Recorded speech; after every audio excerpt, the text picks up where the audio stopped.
My parents kicked me out like trash. I returned with $18.5 million, and they didn't recognize me. You know what's funny about fake happiness? It has a specific smell. Overripe limes mixed with something cheap and sweet that burns your nose.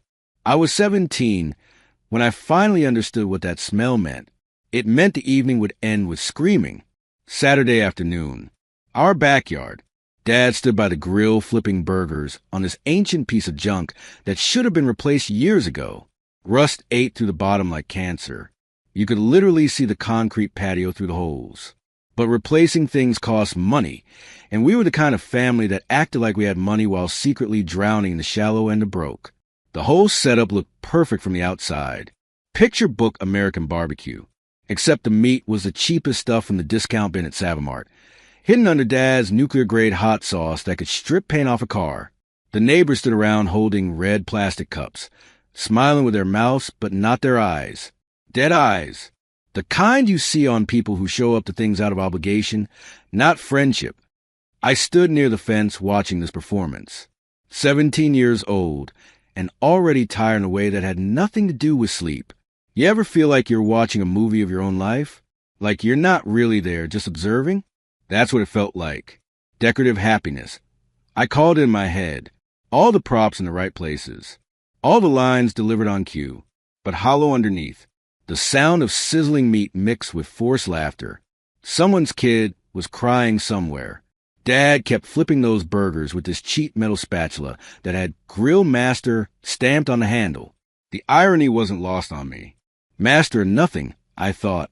Master pretending everything's fine, while the roof literally leaked when it rained, and there were 3 maxed-out credit cards hidden in Mom's underwear drawer that she thought nobody knew about. I knew about them because I'd learned to be invisible in that house. When you're invisible, you see everything. The air tasted thick. Late summer in the Midwest does that. Humidity that sits on your skin like a wet blanket. But underneath the char grill smell and the heat, there was that other scent. The one I'd known since I was maybe 9 or 10. Overripe limes and cheap liquor. The scent of evenings that started with laughter and ended with doors slamming. Mom was inside, doing whatever Mom did, avoiding things. Mostly, she had this talent for being present, but absent at the same time. Physically there, but mentally checked out to some beach resort in her head, where bills didn't exist, and her daughter wasn't a walking disaster. Speaking of disasters, my sister showed up around 4, 25 years old, and still treating our parents' house like a free hotel with meal service. She came through the side gate with her newest boyfriend trailing behind her, Caleb, with AC, not AK, because apparently that mattered to her. Caleb looked exactly like every other guy she brought home. Tattoos creeping up his neck. That specific haircut that said he spent more time on his appearance than looking for actual employment. Tank tops showing off arms that were toned from the gym but had never done a day of real work. The kind of guy who thought owning a skateboard at age 30 was a personality. But what really got me was the cologne. Cheap stuff from the drugstore that he'd apparently bathed in. It hit you from 15 feet away. Synthetic vanilla and something that was supposed to smell like pine trees, but actually smelled like car air freshener. It mixed with the lime and alcohol smell and created this toxic cloud that made my eyes water. My sister had this smile on her face. The cat that ate the canary smile. The I have new smile. And I knew before she even opened her mouth that whatever was coming would somehow make everything worse. She waited until everyone was watching. Of course she did. Drama was her oxygen. She pulled Caleb close and announced they were expecting. Pregnant. Baby on the way. The whole 9 yards. Dad dropped the spatula. Mom came rushing out from the kitchen like someone had fired a starting pistol. The neighbors did that thing where they clapped politely, but you could see them doing the math in their heads.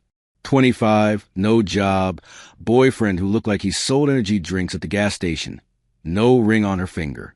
Yeah, the math wasn't looking great. But Mom and Dad acted like she'd just won the lottery. Hugs and tears. And oh my God, we're going to be grandparents. The whole performance. Meanwhile, our roof had 3 separate leaks that we caught with buckets when it rained.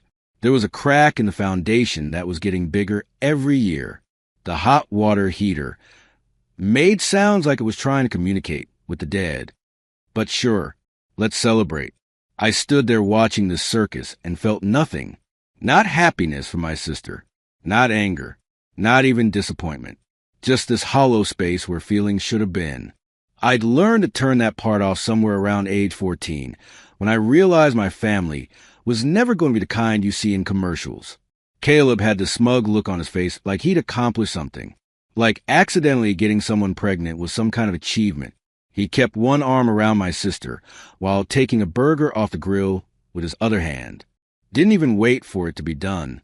Just grabbed it and took a bite, grease running down his chin. My sister was already talking about names, about how they'd need the spare bedroom, about how this baby would change everything, bring everyone closer together, heal old wounds. The same spare bedroom that was currently full of boxes of junk we'd been meaning to sort through for 5 years. The same house that could barely support the people already living in it. I excused myself. Nobody noticed. Being invisible has its advantages. I went to my room and lay on my bed staring at the ceiling. There was a water stain up there shaped like Texas. I'd been watching it grow for 2 years. Started small, like a coffee cup ring. Now it covered about 2 square feet. The roof leaked directly above my room. I told Dad about it 6 times. He kept saying he'd get to it. He never got to it. My room was small, barely fit a twin bed and a desk. The carpet was the same industrial gray that had been there when we moved in 12 years ago. Stained in places from God knows what. The walls were still that generic off-white, that landlord's use. We owned the house, technically, but it had the soul of a rental. Nobody really invested in it. Nobody really cared. I had a desk I'd found on the curb in the nice neighborhood across town. Solid wood, just scratched up. I'd sanded it down, re-stained it myself with leftover stain from when Dad half-finished the fence 4 years ago. My laptop sat on it. 3 years old, refurbished, but mine. Bought with money from mowing lawns and helping old Mrs. Patterson clean out her garage. The thing about being 17 in a house like that is you start planning your escape early. Some kids plan for college. I was planning for survival. 9 months until I turned 18. 9 months until I could legally leave and nobody could drag me back. I had a backpack in my closet, already packed, had been for 6 months. Change of clothes, toiletries, copies of my important documents, birth certificate, social security card, high school transcript, all in a waterproof folder inside a backpack that could go at a moment's notice. Paranoid? Maybe, but I'd learned to trust my instincts in that house. And my instincts had been screaming for years. The barbecue wound down as the sun started setting. Neighbors left. Caleb and my sister stayed. Of course they stayed. They were probably already planning to move in. I could see it playing out. They'd take over the spare room, then the living room. Then my sister would be back in her old patterns while Caleb played video games and Mom and Dad pretended this was all perfectly normal. I stayed in my room, did my summer reading for school, tried to focus on the words, but mostly just stared at pages. The house got quieter. I heard Caleb and my sister leave around 8. Heard Dad cracking open what was probably his 4th or 5th can of something. Heard the television go on downstairs. The usual Saturday night routine. Around 11, I got hungry. Stupid mistake. I headed downstairs to grab something from the kitchen. Moved quietly out of habit. The stairs creaked on the 3rd and 7th steps, so I avoided those. The hallway was dark except for the flickering blue light from the TV in the living room. Dad had fallen asleep in his chair. His mouth hung open, that same cheap smell radiating off him in waves. The kitchen light was on. That should have been my warning. Should have turned around right there. But I was hungry and 17 and stupid. So I kept going. I heard voices before I saw them. Low, conspiratorial. The kind of tone people use when they're talking about something they don't want others to hear. I froze in the doorway to the dining room. The kitchen was visible through the open doorway. Mom sat at the table. My sister across from her. Dad must have woken up and joined them because he was there too, leaning against the counter. The air in there was thick with that smell. Overripe limes and something sweet and chemical. There were glasses on the table. A mostly empty bottle of something clear sitting between them like evidence. They hadn't seen me yet. I stood in the shadows of the dining room, invisible like always. Dad was talking. His words had that loose quality, slightly slurred at the edges. He was explaining something to Mom and my sister, using that reasonable tone, the one that made terrible ideas sound logical. He said they had 9 months. 9 months before I turned 18. If they moved now, they could use pins. Persons in need of supervision. It's this legal thing where parents can basically tell the court their kid is uncontrollable and get them placed in a state facility. The court system takes over. The state pays for everything. My brain went cold. Ice water in my veins. He kept talking, kept explaining. They could say I was violent, uncontrollable, a danger to myself and others. Didn't matter if it was true. Just mattered what they told the judge. Once I was in state custody, they'd have the house to themselves. Could turn my room into a nursery for my sister's baby. Little Casey, they were calling it already, even though they didn't know if it was a boy or girl. Mom was nodding, actually nodding, asking questions about the process. How long would it take? Would they have to go to court? Would it look bad? My sister just sat there smiling. Same smile from the afternoon. The cat that ate the canary smile. Dad brought his fist down on the counter. Not angry. Emphatic. Emphasizing his point. He said I was a mistake anyway. An accident they'd never really wanted. Better to let the state feed me and house me. Better to move on and focus on the grandkid. On family that actually mattered. The bottle on the table caught the overhead light. Cheap stuff. Bottom shelf. The kind that burns going down and makes people say things they maybe think but usually keep inside. Except I don't think the bottle made them think these things. I think it just made them brave enough to say them out loud. I stood there for maybe 30 seconds. Felt like hours. My heart was doing this weird thing where it beat too fast and too slow at the same time. My hands were numb. My face felt hot. But my brain went into this crystalline clarity. They were going to throw me away. Ship me off to some state facility. Not because I'd done anything wrong. Just because I was inconvenient. Because keeping me around was harder than getting rid of me. Because my room would make a nice nursery. I'd always known they didn't love me. Not really. But there's knowing something theoretically, and then there's hearing it confirmed in your own kitchen at 11 at night, while your father explains to your mother and sister how they're going to legally dispose of you like trash. I backed away. Slow. Quiet. They never saw me. Never knew I'd heard. I made it back upstairs without the steps creaking. Muscle memory. Years of practice being invisible. My room felt different. Smaller. The air tasted different. Like I was already seeing it from the outside. Like it wasn't mine anymore. Like it had never been mine. I pulled my backpack out of closet. Already packed, remember? I grabbed my laptop. My phone charger. Checked my wallet. $247 from lawn mowing and odd jobs. Not much. Enough. My hands were steady. That surprised me. I thought I'd be shaking. Thought I'd be crying or angry or something. But I just felt calm. Resolved. The decision was already made. Had probably been made years ago. I just hadn't known it yet. There was a safe in my parents' room.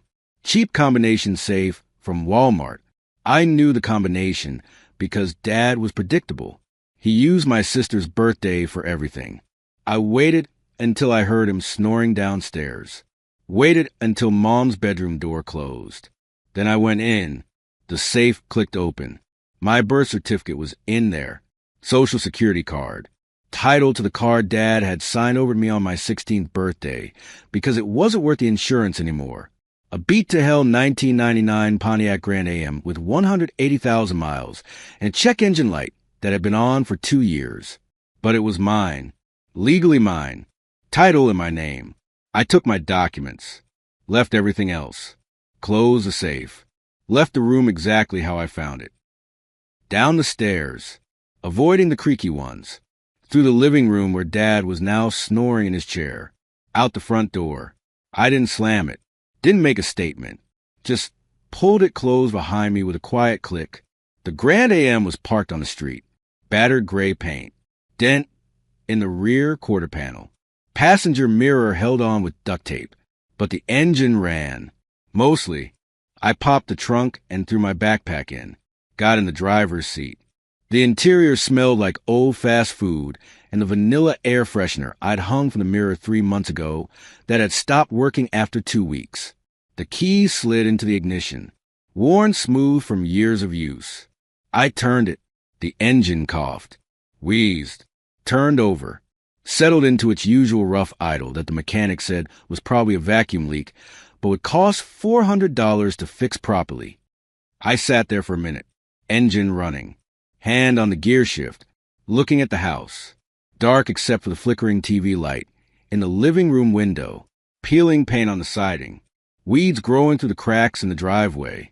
The whole place looked tired, worn out, like it had given up pretending a long time ago. I should have felt something. Sadness, maybe. Anger. Fear. Something. But I just felt empty, like I'd left the important parts of myself behind years ago, and was just now catching up with the physical escape. My phone was in my pocket. I pulled it out, stared at the screen. 11:47 p.m. I had exactly one person I could call. One person who might actually pick up at midnight. One person who'd ask me how I was doing, and actually meant it. Uncle Mark, my dad's younger brother. They'd had a falling out maybe 4 years back. Something about money Dad owed him. Something about Dad's lifestyle choices. Uncle Mark had stopped coming Christmas, stopped showing up for birthdays, cut contact with the whole family. Except me. We'd kept in touch. Secret phone calls on holidays, texts on birthdays. He always asked how I was holding up, always said if I needed anything, let him know. I never took him up on it because asking for help felt like admitting defeat. But sitting there in my dying car with everything I own in a backpack in the trunk, defeat was kind of already established. I pulled up his contact, stared at it. My thumb hovered over the call button. What would I even say? Hey, Uncle Mark, my parents are planning to ship me off to juvie so they can turn my room into a nursery for my sister's accident baby with her loser boyfriend. Can I crash at your place? I hit the call button. It rang 4 times. I almost hung up. Then his voice came through, rough with sleep, but alert, asking what happened, if I was okay. I told him I needed to come stay with him. Didn't explain why. Not yet. Just asked if I could come. Now, tonight, the pause felt like forever, like standing on the edge of a cliff, waiting to see if the ground would hold. Then he told me to come. Said he'd be waiting. Said he'd put coffee on. I thanked him. Hung up. Put the phone in the cup holder. The gear shift was cold under my palm. I shifted into drive. The transmission clunked. It always did that. I gave it gas. The engine rattled. The whole car vibrated like it was held together with hope and rust. I pulled away from the curb. Didn't look back at the house. Didn't need to. I'd already said goodbye to it years ago. The rest of me was just catching up. The street was empty. Street lights making pools of yellow on the asphalt. I turned at the corner. The Grand Am suspension squeaked. The radio was broken, so I drove in silence except for the engine noise and the wind through the gap in the passenger window that didn't seal right anymore. Uncle Mark lived 2 towns over, about 40 minutes on the highway. I merged onto the interstate. The dotted lines on the road blurred together. White dashes streaking past like time itself was trying to get away from what I'd left behind. The engine settled into its highway rhythm, rough but consistent. The check engine light glowed amber on the dash. I'd stopped worrying about it months ago. When you're driving a car that should have been junk 5 years ago, you learn to ignore warning lights. They're not warnings anymore, just ambient decoration. My hands were 10 and 2 on the wheel. Exactly like they taught in driver's edition. Everything by the book. Legal. Careful. Because the last thing I needed was to get pulled over. 17-year-old kid driving alone at midnight with everything he owns in a backpack. That would raise questions I didn't want to answer. The highway was empty. Just me and the occasional semi-truck hauling cargo to somewhere that mattered. I stayed in the right lane. Let the semis pass. Kept it at exactly 5 miles over the speed limit.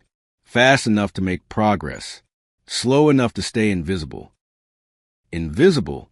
I'd gotten good at that over the years. Funny how a survival skill becomes your whole identity. I could walk through a room, and people wouldn't remember I'd been there. Could sit at the dinner table, and nobody would ask my opinion. Could exist in that house for 17 years, and the main question on their minds was how to get rid of me efficiently. The anger hit somewhere around mile marker 47. Just bubbled up out of nowhere. My hands tightened on the wheel. Knuckles went white. I wanted to scream. Wanted to turn the car around and go back and tell them exactly what I thought of their little plan. Wanted to see their faces when they realized I'd heard everything. But that would have been giving them power they didn't deserve. They'd already taken 17 years. I wasn't giving them another second. The anger faded, left me empty again. Hollow. I focused on the road, on the white lines, on the amber glow of the check engine light, on the squeaky suspension and the rattling engine, and all the small mechanical failures that kept the Grand AM from being a real car and made it just transportation, just movement, just distance between me and them. Uncle Mark's exit came up on the right. I took it. The off-ramp curved down into a sleeping town. Street lights, closed gas stations, a 24-hour diner with 2 cars in the lot. Normal people living normal lives while I drove through their town at midnight, running away from people who were supposed to love me. His place was on the east side. Small house, ranch style. Needed paint, but not desperately. The lawn was cut. There was a truck in the driveway. Work truck, ladder rack on top. Uncle Mark did construction, restoration work, made an honest living with his hands while his older brother made excuses and let everything fall apart. The porch light was on. That small detail hit me harder than it should have. He'd turned the porch light on for me, left it burning so I could find my way. Such a tiny thing. But when you spent years in a house where nobody bothered to leave a light on if you were coming home late, tiny things become everything. I pulled up the curb, killed the engine. The silence was immediate and complete. No more rattling. No more whine through the broken window seal. Just quiet. Just me and the cooling engine ticking in the darkness. The front door opened. Uncle Mark stood in the doorway, backlit, so I couldn't see his face. But I could see his silhouette. Solid, steady, waiting. I grabbed my backpack from the trunk, closed it with a soft thunk, walked up the driveway on legs that felt like they belonged to someone else. Each step was real. Each step was final. Each step took me further from a word mistake and closer to something I didn't have a name for yet. Uncle Mark didn't ask questions, didn't demand explanations, just stepped aside and let me in, told me the coffee was ready, told me we'd talk in the morning, told me I was safe here. Safe. I hadn't felt safe in so long I'd forgotten what the word meant. The door closed behind me with a quiet click. And somewhere 2 towns over, in a house that smelled like overripe limes and broken promises, my parents slept peacefully, never knowing I'd heard every word. That first night at Uncle Mark's, I slept on his couch, woke up to the smell of actual breakfast cooking, eggs and toast. Simple stuff. But nobody was yelling. Nobody was slamming cabinets. Just quiet morning sounds and food that wasn't burnt or forgotten. Uncle Mark didn't ask questions. Not that first day. Just told me I could stay as long as I needed. Said we'd figure out the details later. The relief hit me like a physical thing. Like I'd been holding my breath for 17 years and finally got to exhale. The phone rang around noon. Uncle Mark looked at the caller ID. Held it up so I could see. My dad's number. He put on speaker. Didn't say hello. Just waited. My dad's voice came through. Loud. Angry. Demanding to know if I was there. Uncle Mark stayed quiet. Let him rant. Let him work himself up into a full rage. Then Dad said it. Said Uncle Mark could keep the trash if he wanted it. That they didn't need me. Didn't want me. That I was his problem now. Uncle Mark ended the call. Didn't say a word to my father. Just pressed the red button and set the phone down on the kitchen counter. Looked at me. Asked if I was okay. I nodded. Didn't trust my voice yet. Hearing it out loud was different than hearing it through a doorway. Being called trash directly to someone who might actually care made it real in a way that hurt worse and better at the same time. Uncle Mark had this workshop attached to his garage. That's where he kept his tools, his materials, everything for the restoration business he ran. He told me I could set up in there. There was a cot, some space, privacy, better than the couch. The workshop smelled like sawdust and machine oil. Good smells, honest smells, smells that came from actual work, instead of covering up the lack of it. The cot was military surplus. Thin mattress on a metal frame, but it was clean. The wool blanket scratched, but it was warm. I set my backpack in the corner, hung my jacket on a nail. That was it. That was home. Uncle Mark's business was restoration work. Old houses, historic buildings, the kind of detailed carpentry that required patience and skill. He had maybe 6 guys who worked for him. Steady guys. Showed up on time. Did the work right. The kind of crew my dad would have mocked as tryhards while secretly being jealous that he couldn't keep a job for more than 3 months. I finished high school that spring. Graduated with decent grades. Not great. Hard to focus on calculus when your family's trying to institutionalize you, but decent enough. Uncle Mark came to the graduation. Sat in the audience. My parents didn't show. Didn't call. I told myself I didn't care. Mostly believed it. Summer hit, and Uncle Mark offered me work. Part-time at first. Cash under the table since I was still 17 for another few months. Demolition mostly. The grunt work nobody else wanted. Pulling up old flooring. Breaking apart plaster walls. Loading debris into dumpsters until my back screamed and my hands blistered. I loved it. Every brutal second of it. Physical work that left me too tired to think. Too tired to remember overheard conversations in kitchens late at night. Sweat and dust and the satisfying crash of a sledgehammer through rotted wood. This was honest. This was real. This mattered. The crew was good to me. Didn't pry. Didn't ask about my situation. Miguel taught me how to use a reciprocating saw without cutting off my own fingers. Tommy showed me the right way to swing a sledgehammer using momentum instead of muscle. These men who owed me nothing taught me things my own father never bothered with.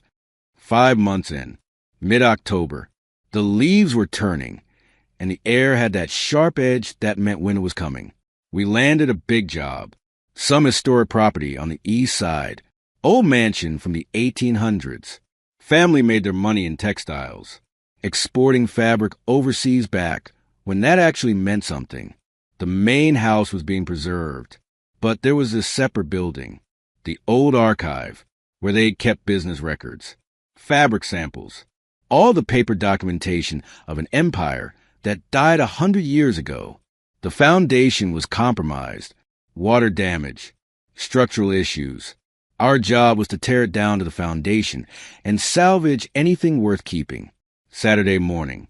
Most of the crew had the day off. Hunting season. Family stuff. Just me and Uncle Mark on site. We'd been working this project for 2 weeks. Had most of the upper structure cleared. Now we were down to the foundation itself. Thick stone. Limestone blocks the size of coffins. Hand cut. Fitted together without mortar in some places because the old-timers were just that good. The work was brutal. October sun beating down despite the cool air. Each stone weighed maybe 150 pounds. Some more. We used pry bars. Leverage. Basic physics applied with steel and sweat. My hands were raw even through work gloves. Limestone dust-coated everything. Got in my mouth. In my lungs. Made me cough up gray phlegm for days afterward. Uncle Mark worked the north corner. I took the south. We'd been at it maybe 3 hours when my pry bar hit something that didn't sound like stone. Metallic. Hollow. Different. I cleared away more debris. Busted up mortar. There was a gap between 2 foundation stones. And wedged in that gap was a box. Not a box. A chest. Heavy. Dark metal that might have been lead. About 2 feet long. 1 foot wide. Maybe 8 inches deep. The surface was dull. Oxidized. Sealed with what looked like lead solder around every seam. I called Uncle Mark over. He looked at it, looked at me, shrugged, told me to pull it out. Finders keepers on demo jobs. Anything valuable went to property owner. But old junk? That was ours if we wanted it. Getting it out took another hour. The thing was wedged tight. We had to break away more of the foundation stones. When it finally came free, I nearly dropped it. 30 pounds, maybe 35. Solid weight, dense, the kind of heavy that makes your arms shake. We hauled it up to ground level, set it on a flat piece of plywood. Uncle Mark had a utility knife, started scraping at the solder seal. The metal underneath was pitted, corroded, but the seal itself looked intact, airtight. Whoever put this together didn't want water getting in, didn't want air getting in, wanted whatever was inside to stay exactly as they left it. The seal broke with a sound like tearing fabric. Uncle Mark pried the lid up. The hinges were gone, rusted away to nothing, so the whole lid just came off. Underneath was another container, ceramic, glazed. The glaze was cracked but holding, some kind of amphora shape, ancient looking, but the container protecting it was modern enough. 19th century at the oldest. Uncle Mark carefully lifted out the ceramic vessel, set it on the plywood, used a utility knife to carefully chip away at the wax seal around its stopper. The stopper came free with a soft pop, like opening a jar of preserves. The smell hit immediately. Sulfur, salt, something organic and wrong. Like meat that had gone bad, but not quite rotted. The kind of smell that makes your stomach clench and your sinuses burn. Inside, the amphora was paste. Yellowish, creamy, the color of old mustard or spoiled butter. It looked wet, but didn't move like liquid. More like thick paint or old grease. Completely unimpressive. Actually kind of gross. I was disappointed. Expected gold coins or old documents or something actually valuable.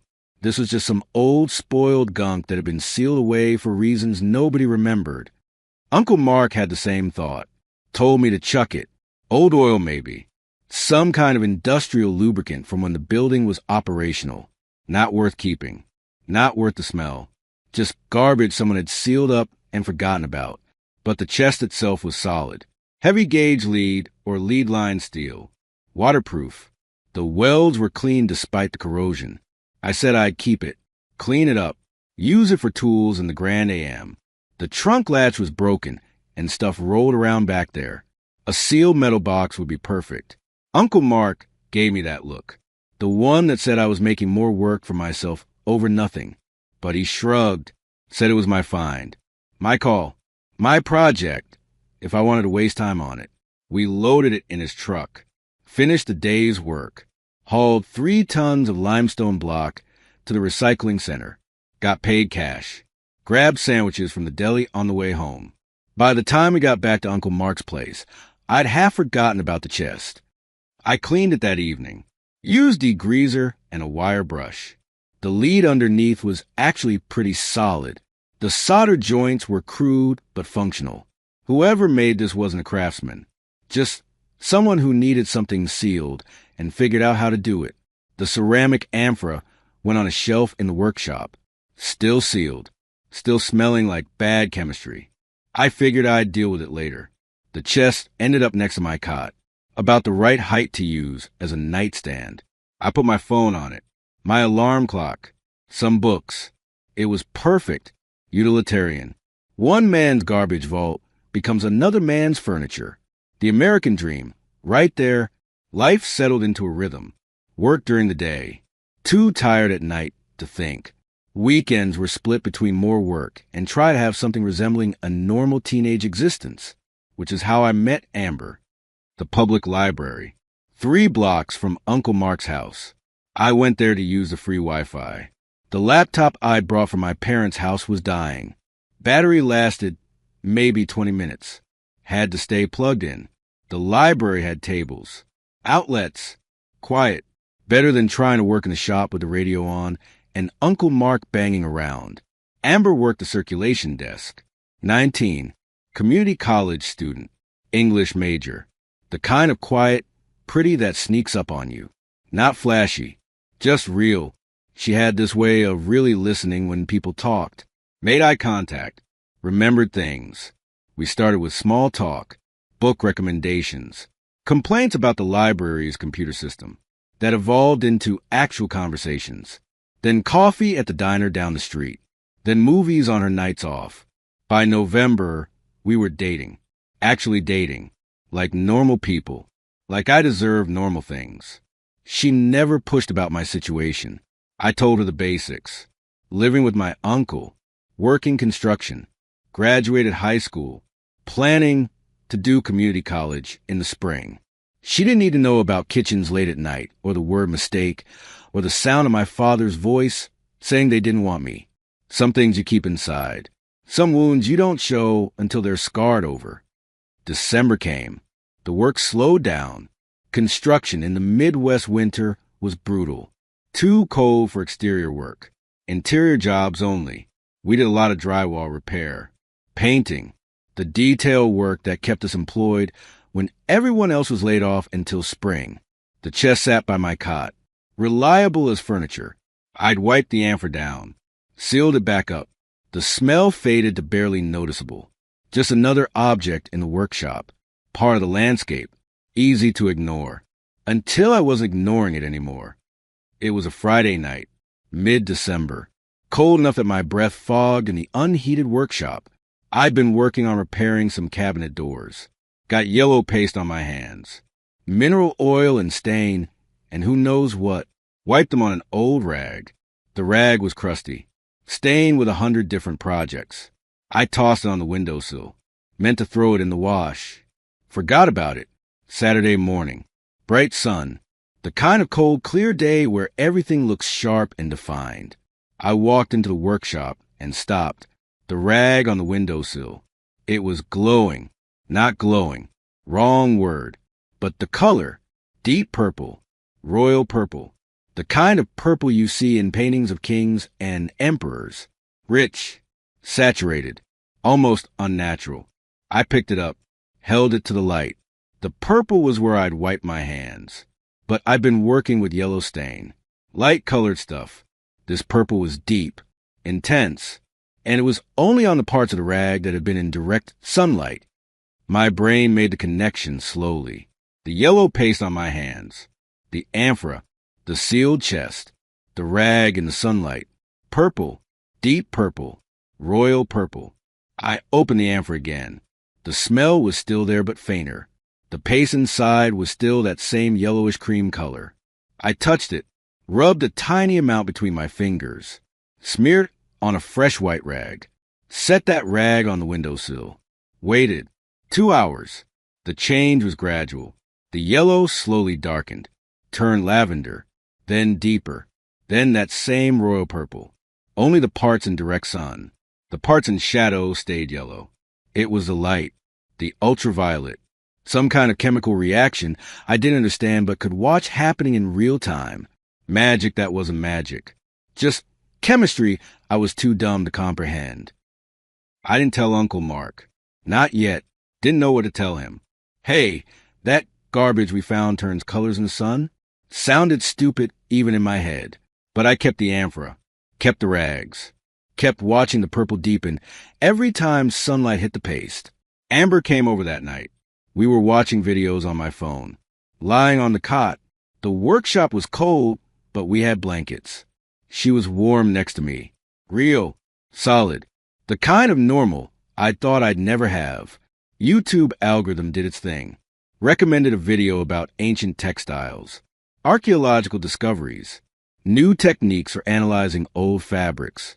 She clicked it because she was an English major and found that stuff interesting. I watched because she was watching. The video talked about a discovery in Israel. 2021. Researchers found fabric fragments in a cave. Purple fabric. Dated to around 1000 BC, the time of King Solomon. The color was Tyrian purple, made from sea snails. The dye was worth more than gold in the ancient world. Only royalty could afford it. The video showed the fabric. Close-up shots. That color. That exact deep royal purple. The same purple on my rag, sitting on the windowsill 10 feet away. My heart stopped. Actually stopped, then started again too fast. Pounding. Amber said something. Asked if I was okay.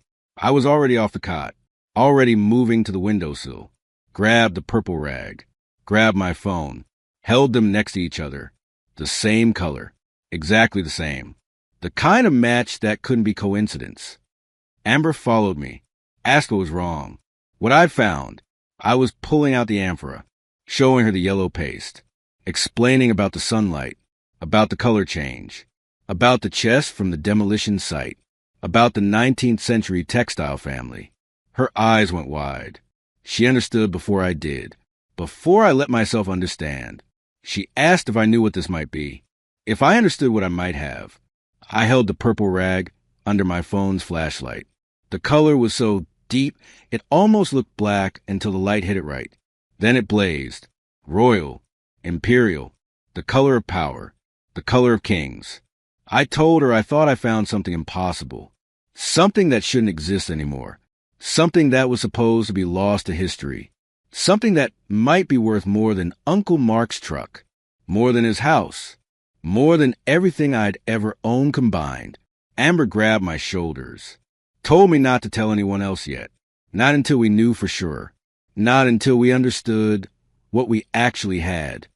Smart girl, careful girl, the kind of girl who thinks before acting, the kind of girl who balances out guys like me who find things in demolished buildings and don't think about consequences until they're already committed. I sealed the amphora back up, hid it in the metal chest, shoved the chest under my cot, covered it with dirty laundry and spare blankets, made it invisible, made it safe, made it mine until I figured out what the hell to do next. We spent the rest of the night researching. Tyrian purple, Murex snails, ancient dye production, market value, modern synthesis. Every article we could find, every scholarly paper, every auction record. Building a picture of what I might have, what I might be sitting on, what might change everything. The numbers didn't make sense at first, seemed too high, too impossible, but they kept coming up. $3,000 per gram for authentic ancient Tyrian purple dye. More if it was proven period correct. More if it was pure. More if it was concentrated. The amphora held maybe 11 pounds of paste. Call it 5 kilograms. 5,000 grams if it was pure dye. $15 million if the numbers were right. If the paste was what I thought it was. If I wasn't crazy. If this wasn't some elaborate self-delusion brought on by too much limestone dust and not enough sleep. Amber asked what I was going to do, how I was going to verify it, who I was going to tell. I didn't have answers. Just the rag. Just the purple. Just the impossible thing sitting under my cot sealed in a lead chest in my uncle's workshop, while somewhere across town my parents slept in their falling-apart house, never knowing their trash had found something they couldn't even imagine. The irony wasn't lost on me. They'd call me garbage, said I was waste they needed to dispose of, and now I was sitting in a cold workshop holding a rag stained with the color of emperors, wondering if the garbage they threw away had just found a treasure worth more than they'd earn in 10 lifetimes. I looked at Amber in the blue glow of my phone screen, told her I needed to figure out how to test this, how to verify it, how to make sure I wasn't insane before I told anyone, especially before I told Uncle Mark. The man who'd taken me in when nobody wanted me, who'd given me work and space, and a chance to be something other than a mistake. If this was real, it was his too, his find, his property, his because I was living in his workshop and working his jobs and using his tools. The question wasn't just what I'd found. It was what came next, who to tell, who to trust, how to turn impossible into actual without getting robbed or killed or legally destroyed. Amber squeezed my hand, told me we'd figure it out, together, one step at a time, like adults, like people who didn't panic when the universe handed them something that should not exist but somehow did. I nodded, put the amphora back in the chest, shoved it deeper under the cot. We went back to the bed, tried to sleep. I couldn't, just lay there staring at the ceiling, at the cold workshop around me, at the impossible purple rag I'd stuffed in my jacket pocket like evidence, like proof. Like the universe's way of saying sometimes the trash finds treasure, and sometimes justice looks like chemical reactions under sunlight, and sometimes the people who throw you away never know what they lost until it's way too late to matter. The next morning, Amber and I sat in the workshop staring at the amphora, like it might disappear if we looked away. The winter sun came through the window at an angle, cold light, clear, the kind of light that doesn't lie. Uncle Mark had a friend, Professor something. I never caught his last name. Taught chemistry at the state university. Did consulting work on the side. Materials analysis. Forensics sometimes. Uncle Mark called him about weird things crews found in old buildings. Clay pipes. Vintage medicine bottles. Once, a Civil War-era bayonet stuck in a wall stud. I asked Uncle Mark if we could talk to the professor. Didn't tell him why. Just said we found something interesting in that textile archive demolition. Something that might be valuable. Maybe, probably not, but worth checking. Uncle Mark made the call. Set up a meeting for that afternoon. The university chemistry building smelled like every educational institution built in the 1970s. Cinder block walls painted institutional beige. Linoleum floors waxed to a dull shine. Fluorescent lights that hummed at a frequency that made your teeth ache if you paid attention. We found the professor's office on the third floor. Door was open. He waved us in without looking up from whatever he was reading. Professor Chun, mid-50s, reading glasses on a chain around his neck. Coffee mug that said something about molecular bonds in faded letters. The office was small. Books everywhere. Paper stacked in a system that probably made sense to him, but looked like chaos to everyone else. I pulled out a Ziploc bag. Had a sample of the paste inside. Maybe a teaspoon worth. Also had the purple rag. The one that had been sitting in sunlight. The color was still vivid. Still impossible. Professor Chin took the bag. Held it up to the light. Opened it. Sniffed. Made a face. Asked what I thought it was. I told him I didn't know. Found it in a sealed lead chest in a building from the 1800s. Textile merchant family. The paste was yellow until sunlight hit it. Then it turned purple. Deep purple. Royal purple. I showed him the rag. He looked at the rag. Looked at the paste. Looked at me. Then looked at Uncle Mark. Asked if this was a joke. Some kind of prank. Uncle Mark assured him it wasn't. We genuinely wanted to know what we had. Professor Chin sat back in his chair. The springs creaked. He explained that he couldn't tell us anything definitive from visual inspection. Could be old paint. Could be some kind of oxidized industrial compound. Could be a modern reproduction of something historical. Could be actual historical dye. He'd need to run tests. Spectrometry. Chemical analysis. Maybe send samples to specialists in organic chemistry. In archaeological materials. This wasn't his primary field. He'd need help. He asked if we understood what that meant. The cost. The time. The possibility that we'd spend money and find out it was just old paint worth nothing. I asked how much. He thought about it. Wrote numbers on a notepad. Scratched them out. Wrote more. Finally landed on $5,000. That would cover his time. Lab fees. Consultation with specialists. Analysis that would stand up to scrutiny if the results were significant. $5,000. I had maybe $3,000 saved from 6 months of construction work. Uncle Mark looked at me. I looked back. He asked if I was sure. If I really wanted to risk that money on what might be nothing. I was sure. We pooled our savings. Wrote the professor a check. He took it. Said he'd call when he had results. Might be 2 weeks. Might be 3. These things took time. We left the university with considerably less money and nothing but a receipt to show for it. Uncle Mark tried to make jokes about it on the drive home. Said I'd better be right. Said I'd be working off that debt for months if this turned out to be old paint. But I could hear the hope in his voice. The same hope I felt. The maybe that makes people do stupid things with money they can't afford to lose. Christmas came. New Year's. The professor hadn't called. Life kept moving forward the way it does. Work slowed down in January. Too cold. We did interior jobs. Helped a crew renovate a church basement. Painted walls. Laid new floor tiles. Honest work that paid hourly and left my hands stained with grout. Amber and I celebrated my 18th birthday at the diner. Pie and bad coffee. She gave me a book about ancient civilizations. I gave her a necklace I'd found in an estate sale. Silver. Simple. She loved it because I'd thought of her. The money didn't matter. The thought did. Uncle Mark kept making jokes. Called me his little millionaire. Asked when I was buying him that Ferrari. Laughed at his own jokes. But I could see him looking at the phone sometimes. Waiting. Hoping. We'd gambled. Now we were waiting to see if the dice came up snake eyes or jackpot. 3 weeks after we'd given Professor Chen our sample, my phone rang. Late afternoon. February cold that made your face hurt. I was in the workshop organizing tools. Saw the university number on the caller ID. Answered. Professor Chen's voice sounded different. Tight. Controlled. Like he was trying very hard to sound calm and failing. He asked if I could come to his office. Now. Soon as possible. Bring Uncle Mark. Don't tell anyone else. Don't mention this to anyone. The tone made my stomach drop. Either we'd wasted $5,000, or something was very, very wrong.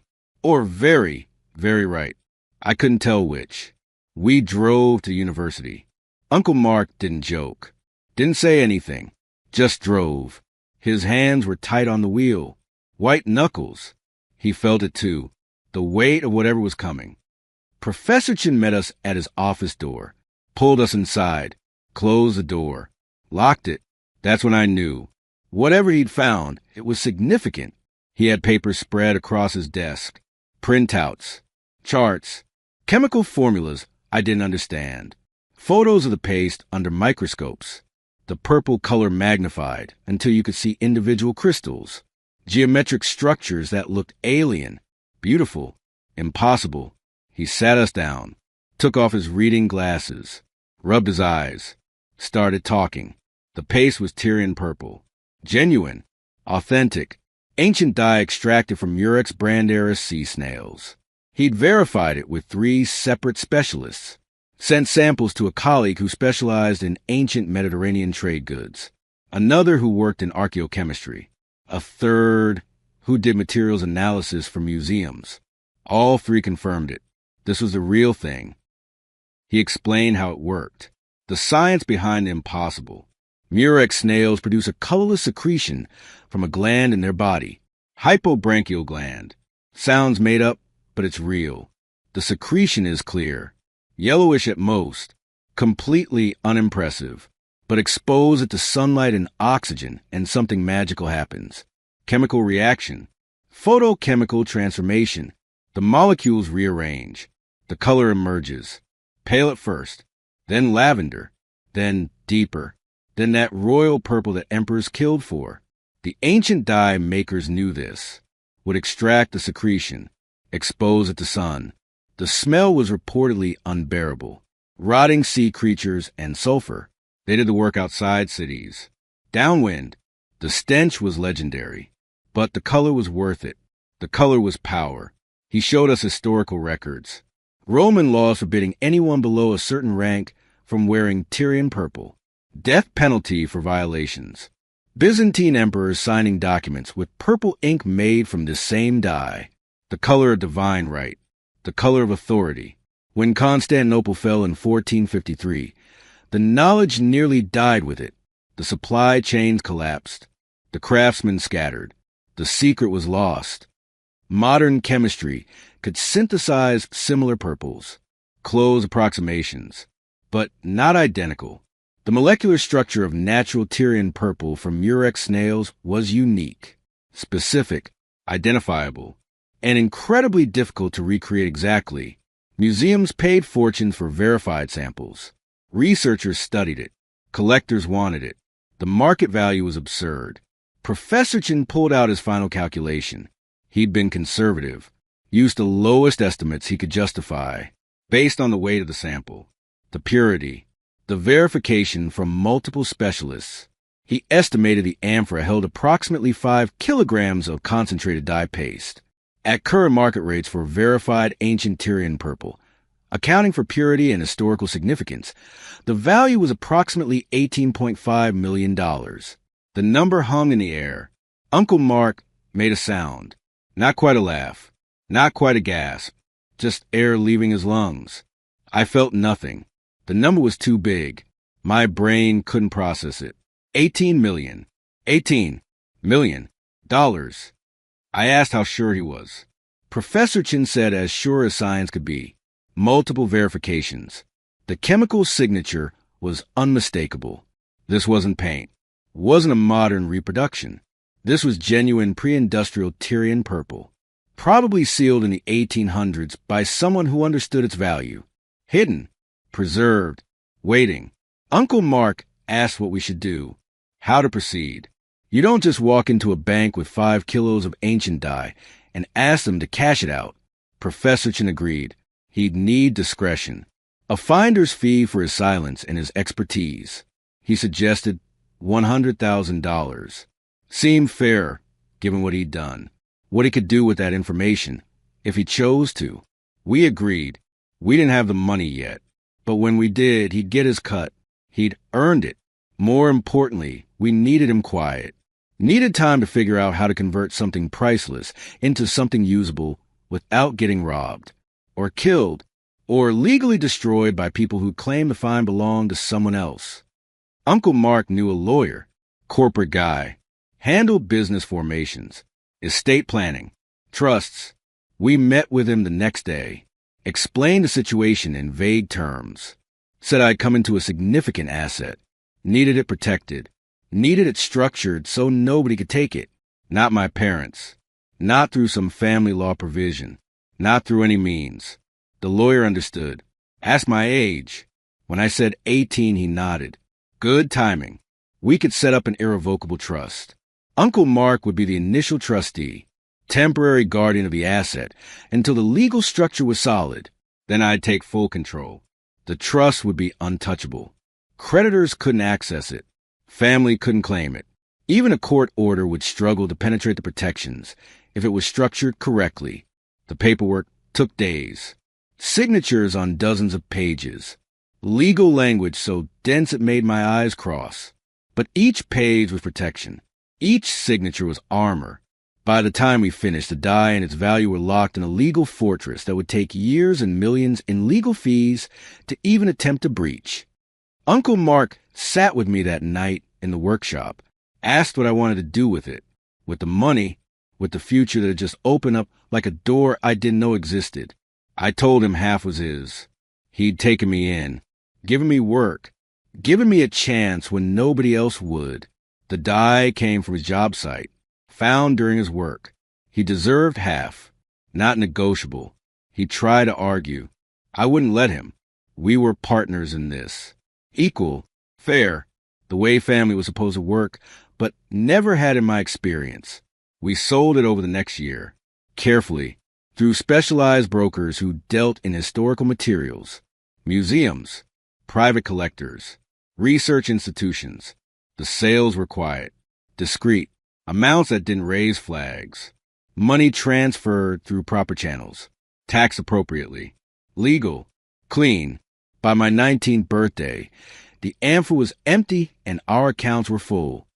Uncle Mark expanded his business, bought better equipment, hired more guys, took on bigger projects, stayed in restoration work because he loved it, because the money didn't change what he wanted to do with his days, just made it easier to do it right.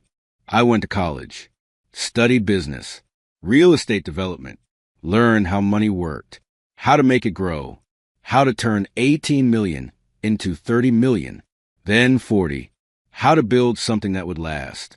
That meant something.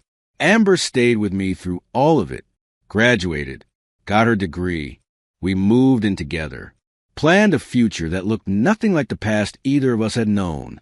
She kept me grounded, kept me real, reminded me that the money was just a tool, not the point, never the point. 8 years passed, 8 years of building, learning, growing, becoming someone I barely recognized from that 17-year-old kid who'd overheard his parents planning to institutionalize him. I became a partner in Uncle Mark's company. We rebranded, expanded, historic restoration, and adaptive reuse. We saved buildings that deserved saving, made them useful again. It felt right. Full circle. From demolition to preservation. From destruction to creation.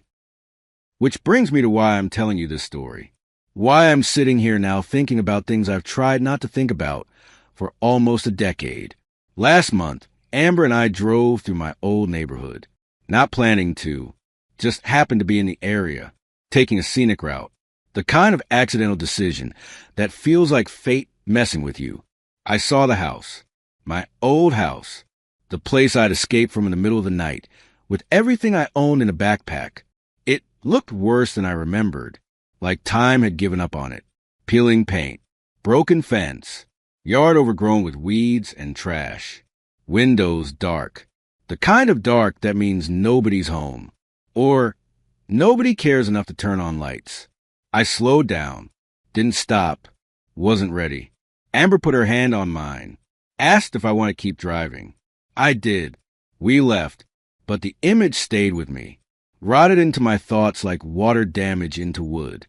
I asked around, discreetly, found out my parents were still there, still living in that dying house. My sister too, 3 kids now, all under 10. Caleb had been in and out of jail, mostly in. The whole family was drowning in debt, behind on everything. The house was in foreclosure. They were months away from eviction.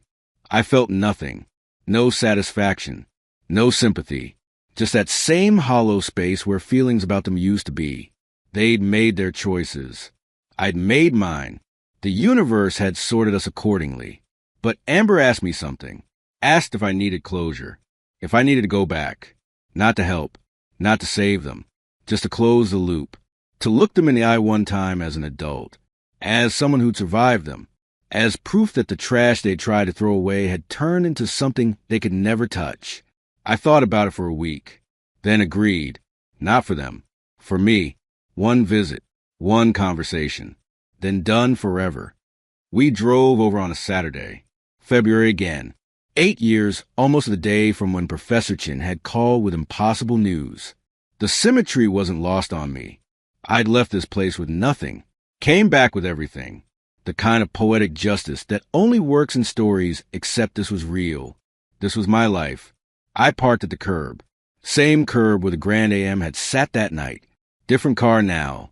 Something tasteful. Expensive but not showy. German engineering and leather seats. The kind of vehicle that announced success without screaming about it. Amber stayed in the car. This was mine to do. I walked up the cracked driveway.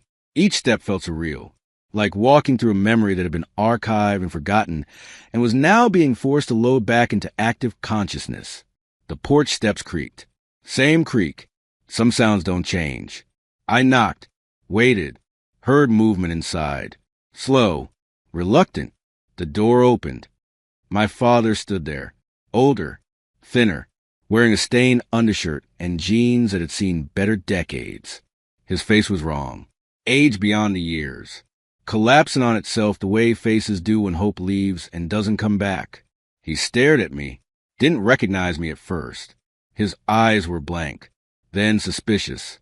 Probably thought I was a debt collector, or someone from the county about the foreclosure. Then his eyes focused, really looked, saw something familiar in my face.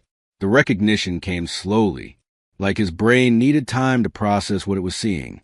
His mouth opened, closed, opened again. My mother appeared behind him. She'd aged worse. The kind of aging that comes from giving up in increments until there's nothing left but the biological process of staying alive. She looked at me, at my coat, my watch, my shoes. Her gaze dropped to her own feet, slippers with holes in them. The same cheap slippers she'd probably been wearing for 5 years, because buying new ones meant admitting the old ones were garbage, and who had money for that? My father's face transformed. Suspicion became recognition, became desperate hope in the span of 3 seconds. He said my name, like a question, like he couldn't believe it. Then he was talking, fast, overlapping sentences, saying he knew I'd come back, knew I'd help. They were in trouble, real trouble. Sister was pregnant again. 4th kid. Caleb needed a lawyer. Good one. Expensive. They were being evicted. Needed money. Just a loan. Just enough to get current. He was my father. Family. Blood. I had to help. My mother was nodding, backing him up, saying they'd always love me. Always knew I'd be successful. They were proud. So proud. Just needed a little help. Temporary. They'd pay it back. Promise. I stood there listening to them perform. Watched them hit their marks. Deliver their lines. The same script they'd probably use on everyone who'd ever try to help them. The same manipulation, refined over decades of practice. They were good at it. Desperate people usually are. I let them finish. Waited until the words ran out. Until they stood there breathing hard. Waiting for my response. For the rescue that would fix everything. For the magical moment when their trash son, who they'd try to dispose of, would save them from themselves. I spoke quietly, barely above a whisper. Told them I remembered that night. The kitchen. The planning. The word mistake. The discussion about pins and state facilities, and how to legally dispose of me like garbage. Told them I'd heard every word. Stood in the darkness listening to them plot my removal, like I was a broken appliance they needed to haul to the dump. They went pale. Both of them. My father started to speak. Started to make excuses. I kept talking. Told them they'd call me trash. Said I was garbage they didn't need. Wanted me gone so they could focus on real family. The family that mattered. I told them they'd been right about one thing. There was trash in this situation. But it wasn't me. They'd wanted to get rid of the garbage. Mission accomplished. They'd succeeded beyond their wildest dreams. They'd gotten rid of me. Had the house to themselves. Could focus on what mattered. I told them I'd found out what I was worth. Turned out to be significantly more than they'd ever imagined. More than they'd see in 10 lifetimes of the choices they made. The trash they threw away had found treasure in the dirt they'd sent me to. The garbage knew its value now, and they could enjoy the cleanliness, the purity. The house free of the waste they'd wanted gone. My father tried to grab my arm. Started yelling, saying I owed them. They'd raised me, fed me, clothed me. I owed them everything. This was family. You don't abandon family. I pulled my arm free. Told them they'd abandoned me first. 8 years ago, when they plotted to institutionalize me for convenience. When they called me a mistake. When they chose a nursery over their own son. They'd made their decision. I was just respecting it. My mother was crying, begging, saying she was sorry, saying they'd been wrong, saying things they should have said 8 years ago, but didn't because they never thought they'd need me. Never thought the garbage would become valuable. I turned, walked back to the car. My father followed, yelling, cursing, saying things that probably would have hurt if I cared. But I didn't. That part of me that could be hurt by them had died in a dark hallway listening to them plot my disposal. What walked away now was just closure. Just a final acknowledgement that they were my past and would never be my future. Amber started the engine. I got in, closed the door. The soundproofing in German cars is excellent. Cut off my father's voice mid-curse. Turned it into pantomime. Just mouth shapes and impotent rage. I pulled on my seatbelt. Amber asked if I was okay. I nodded.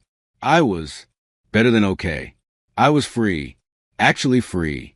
The kind of free that comes from looking your demons in the eye and realizing they're just sad, broken people who never had power over you. Only the power you gave them. And I was taking that back now. Had been taking it back for 8 years. This was just the final signature. Amber put the car in drive. We pulled away from the curb. Smooth acceleration. Perfect engineering. In the side mirror, I saw my father standing in the street, growing smaller. His figure against the backdrop of that dying house. The peeling paint. The broken fence. The whole tableau of choices and consequences played out in physical form. The mirror made him smaller. Smaller. Until he was just a dot. Then nothing. Just empty road behind us and clear highway ahead. The past receding. The future approaching. The way it always does if you're brave enough to keep moving forward. I'd started in that house as a mistake. Left it as trash. Came back as someone they couldn't touch. Couldn't hurt. couldn't reduce to the small, scared thing they tried to dispose of. The trash had found its value, had found its color, that deep royal purple that only appears when light hits in exactly the right way. The color of kings. The color of people who survive despite everything. The color of knowing your worth regardless of what anyone else thinks. We drove. The house disappeared behind us. My father disappeared behind us. The whole toxic history disappeared behind us like morning fog burning off under clean sunlight. And for the first time in my entire life, I felt completely, totally, finally clean.